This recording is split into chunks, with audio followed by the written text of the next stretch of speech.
All right, Nicholas, how's it going? Oh, really well. How about yourself, Tina? Where are you, by the way? I'm in Pittsburgh. Where are you?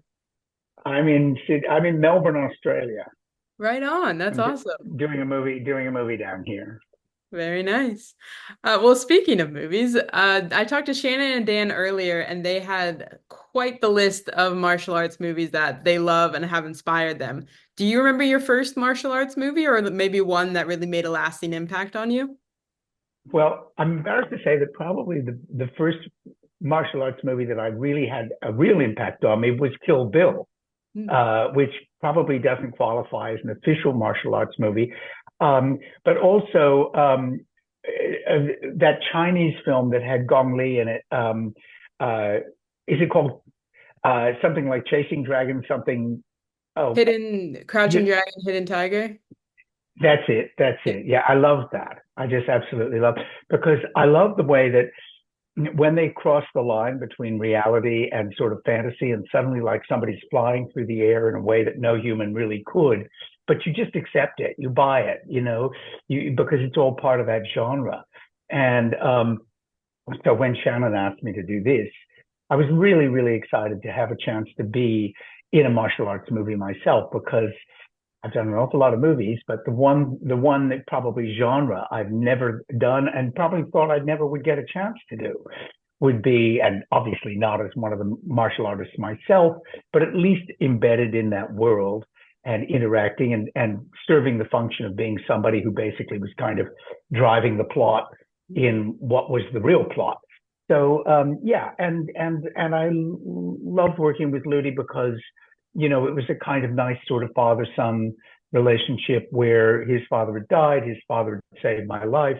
And I thought Bob Gross, the writer, had done a lovely job of putting in a layer under all the fighting, under all the fun, under all the spectacular stunts, of putting in a kind of a human layer that to me worked. And so yeah, it was a joy to do it. I was going to ask because I read about when you were doing Spider-Man back in the day, you wanted to Yeah, make it was really important to you that he was this believable, real person. yeah. And so martial arts can also, like you said, be kind of flying through the air, something out of this world. But what specifically about the Art of Eight Limbs do you really feel like helped you ground your performance and then just the film in general? Well, I think this is an example of one of those ones where they never did leave reality. I thought, the fact that every single fighter in the film, including Ludi, is a real fighter, and the fights they do are real fights. There's nothing kind of CGI or fantastic about what they do. They all involve genuine skill of the genuine people. And you're right. I mean, going way back to when we were doing Spider-Man, that was the objective for us is we didn't want to go into the world of like fantasy villains and fantasy this and fantasy that. It was all real. I mean, the villains were, people who were polluting the planet or people who were stealing nuclear waste or stuff like that. So when they told me that the way this film starts is on a real event, which was when Bashir Assad poisoned his own people, in Syria. And although that has nothing to do with the movie, really, the fact that that's the kickoff, that you're taking something that really happened and then say, well, what if some Mhm. of those canisters of poison gas, had made it into bad actors' hands? Well, that's a completely believable premise.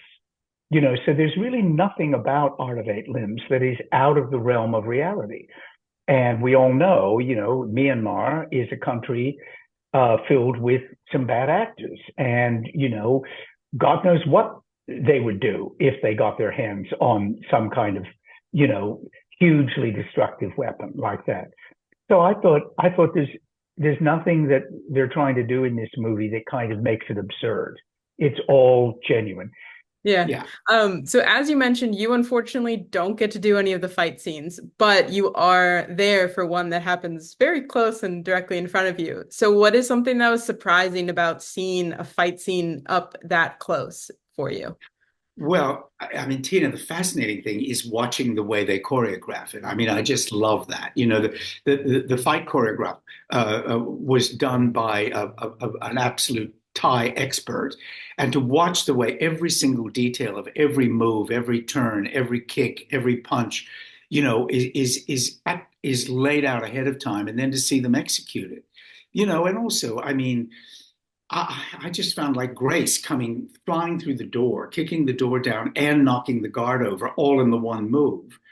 I was just, even though I'm supposed to be dead at the time or almost dead, I thought this is so cool. I just can't believe I'm actually getting a chance to witness this in person. So yeah, I loved it. My last question for you is the martial arts genre has been around since the 1920s is the earliest that I saw.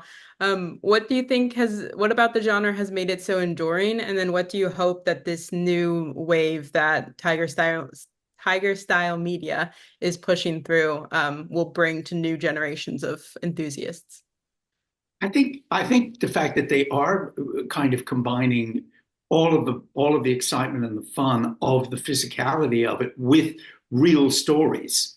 And I think that probably is a winning combination for them, particularly with a younger audience. I think that maybe is they're so used to seeing CGI, they're so used to seeing things that aren't real, that are faked, that I think to go back to movies where they know, or that they'll be told that the people you're seeing doing these fights, the men and women you're seeing doing these fights, they're really doing them. You Mhm. know, they're not stunt doubles, and it's not computer generated. It's real. And that there's also a real story behind each one of these movies. And I would like to think, I hope that that provides something for the public that they're looking for right now. I mean, as we get further and further in the Marvel universe of it being more and more and more sort of fantasy based, I think there's room for films like this that actually are more reality based. Yeah, definitely. Well, thank you for your time and congrats Thank on you. the film, Nicholas. Thank you very much. Thank All you. the And thank you, best. Paige.